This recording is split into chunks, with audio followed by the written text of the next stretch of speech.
সকল খেলোয়াড়দের আমার পক্ষ থেকে সালাম, শুভেচ্ছা, অভিনন্দন এবং ঈদ মোবারক। ঈদ মোবারক, ঈদ মোবারক।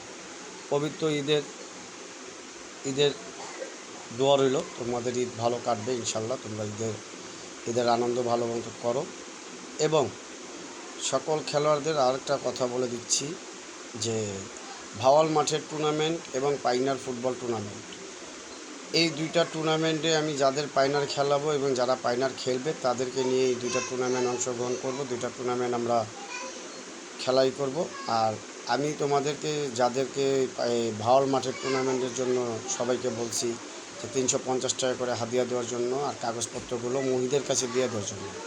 তোমরা সকল কাগজপত্র এবং সব কিছু মহিদের কাছে এবং টাকাটা মহিদের কাছে দিয়ে দিও। ঈদের 2 দিন তোমরা আরাম করো এবং কোরবানি নিয়ে ব্যস্ত থাকবা। তোমাদের এই 2 দিন তোমরা আরামে থাকো। আর ঈদের পর মাঠটা খোলার সাথে সাথে তোমরা সকলেই ইনশাল্লাহ মাঠে জয়েন দিয়ে দিবা, মাঠে প্র্যাকটিস করা জয়েন দিবা। 1 নাম্বার। 2 নাম্বার হলো ভাওয়াল মাঠ এবং পাইনার টুর্নামেন্ট। এই টুর্নামেন্টের কাগজপত্র একসাথে, দোনোটা কাগজপত্র একসাথে দিবা এবং তোমাদের হাদিয়াটা যেটা 350 টাকা করে ধরা হয়েছে সেই হাদিয়াটি একসাথে দিয়ে দিবা মহিদের কাছে কিংবা আমার কাছে যোগাযোগ করে দিয়ে দিবা। হ্যাঁ, আর তোমাদেরকে আবার অগ্রিম ঈদ মোবারক, ঈদ মোবারক, ঈদ মোবারক। ঈদের শুভেচ্ছা, অভিনন্দন রইল। তোমাদের ঈদ যেন ভালোভাবে কাটে, এটাই আমার দোয়া রইল। আর জিঞ্জিরা ইউনিয়ন ফুটবল একাডেমির সকল খেলোয়াড়দের আমার পক্ষ থেকে ঈদ মোবারক, ঈদ মোবারক, ঈদের শুভেচ্ছা, অভিনন্দন। তোমাদের ঈদ যেন ভালো কাটে।